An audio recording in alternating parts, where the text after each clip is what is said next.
India star news TV में आपका स्वागत है। मैं हूं आपके साथ प्रेमराज। आप खबरें देख रहे हैं उत्तर प्रदेश जिला मैनपुरी से।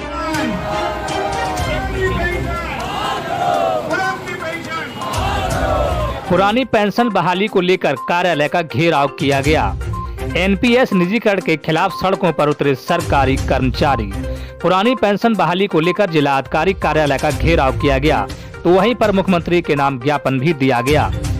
जब से केंद्र सरकार व प्रदेश में बीजेपी की सरकार बनी है, तब से लेकर अब तक ग्लोबल सरकारी शिक्षकों एवं कर्मचारी अपनी मांगों को लेकर लगातार सड़कों पर उतरते हुए नजर आते हैं।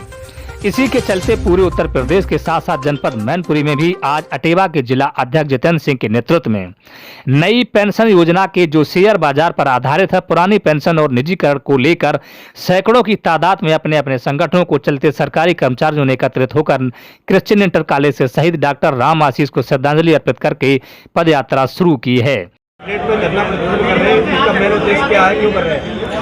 इसका मेन उद्देश्य आप लोग देख रहे हैं कि जिस तरह से निजीकरण, अंधाधुंध निजीकरण चलाया जा रहा है, वो केवल शिक्षक और कर्मचारियों से जुड़ा हुआ मुद्दा नहीं है, वो आम जनमानस का मुद्दा है।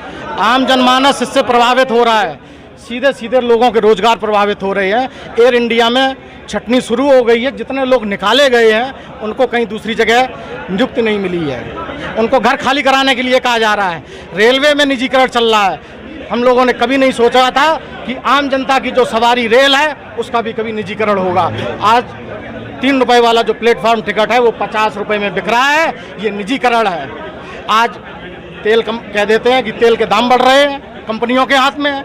कल आप कह देंगे कि गेहूं और अनाज का हम क्या करें, अब ये किसानों के हाथ में नहीं है, ये अडानी और अंबानी के हाथ में है, उनके गोदाम बन रहे हैं। तो इस तरह से जिस तरह से पूंजीपतियों ने सरकार के ऊपर दबाव बना के सामान्य जो जनमानस है उसके खिलाफ जो षड्यंत्र रचा है, उस हम लोग एक तरीके से जागरूक करने का काम कर रहे हैं। दूसरा, जितने यहाँ लोग खड़े हुए हैं इसमें आधे से ज़्यादा ऐसे लोग हैं जिनकी पुरानी पेंशन व्यवस्था जो बुढ़ापे की लाठी हुआ करती थी। सत्ता में बीजेपी सरकार आई थी तो उन्होंने कहा था अच्छे दिन आएंगे। क्या लगता है अच्छे दिन के बारे में? अच्छे दिन आप लोग देख रहे हैं, अच्छे दिन 100 से ऊपर पेट्रोल और डीजल जो है वो धधक के 100 पे पहुंच रहा है। तो यही अच्छे दिन का ये अच्छे दिन हम लोगों को नहीं चाहिए थे। हम लोगों ने बहुत उम्मीदों से 2014 में भारतीय जनता पार्टी और के नेतृत्व में, नरेंद्र मोदी के नेतृत्व में एक ऐसा प्रधानमंत्री चुनने का सपना देखा था कि जो इस देश को आगे ले जाएगा।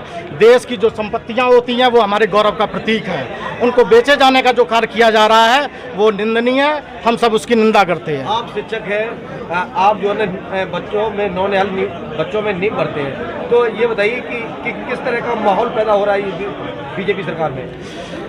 आम जनता, हम लोग बच्चों के बीच में भी जाते हैं, निश्चित रूप से सब लोग जो महंगाई है उससे त्रस्त है। महंगाई चाहे वो किसी रूप में हो, तेल के दाम बढ़ रहे हैं, सीधा सीधा किसानों के ऊपर उसका। हमारे यहाँ जितने बच्चे पढ़ने आते हैं वो ज़्यादातर किसानों के बच्चे हैं। यहाँ जितने लोग खड़े हुए हैं मूलतः कहीं ना कहीं किसान हैं, उनका परिवार किसान है या वो किसान है। ज्ञापन किसको देंगे और किसके नाम देंगे, और ज्ञापन में क्या क्या मांगे हैं आपकी? डीएम जिलाधिकारी महोदय के माध्यम से हम माननीय मुख्यमंत्री जी को ये ज्ञापन देना चाह रहे हैं, और ये जो ज्ञापन है ये एनपीएस और निजीकरण के खिलाफ है। एनपीएस को तुरंत बंद किया जाए। हम लोगों का जो पैसा कटता है वो शेयर मार्केट में लगाया जा रहा है, और पिछले महीने सरकार ने घोषणा की है कि जो 30% शेयर मार्केट में लगता था उसको बढ़ाकर अब 60% शेयर मार्केट में लगाएंगे। हमारा भविष्य जो है वो अनिश्चित है। इसके विरुद्ध में आज जितने लोग हैं वो सब आज यहाँ पर आंदोलित हैं, खड़े हुए हैं।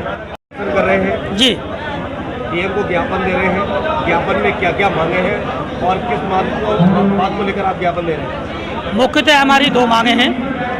प्रथम, हम एनपीएस के विरोध में हैं। जब नेता, इस देश के जजेस वो पेंशन पुरानी वाली ले रहे हैं, तो फिर दूसरे लोगों के साथ, कर्मचारियों के साथ, अधिकारियों के साथ, पुलिस के साथ, अर्धसैनिक बलों के साथ ये अन्याय क्यों किया जा रहा है? यानी एक ही देश में 2 विधान नहीं हो सकते।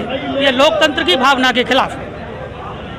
आपकी ये मांग लगातार काफी समय से चली आ रही है, लेकिन अभी तक सरकार ने मांग आपकी पूरी नहीं की है। आने विधानसभा चुनाव नजदीक है, इसको लेकर आपकी क्या रणनीति? हमारे देश में प्रथम स्वतंत्रता संग्राम सन 1857 में हुआ था, और उस समय कुछ ही लोग आगे आए थे, और ये कहना एक तरीके से मुमकिन नहीं हो पा रहा था कि हम कभी स्वतंत्र होंगे, लेकिन हमारे देश के उन कर्णधारों ने हमें स्वतंत्र किया, और आज हम स्वतंत्रता की सांस ले रहे हैं। इसलिए हम इस बात का पूर्णतः 100% वायदा करते हैं, ये सरकार नहीं मानेगी तो इस सरकार को हम बदल देंगे, दूसरी आएगी वो माने। मैनपुरी से हमारे संवाददाता सचिदानंद प्रजापति की खास रिपोर्ट।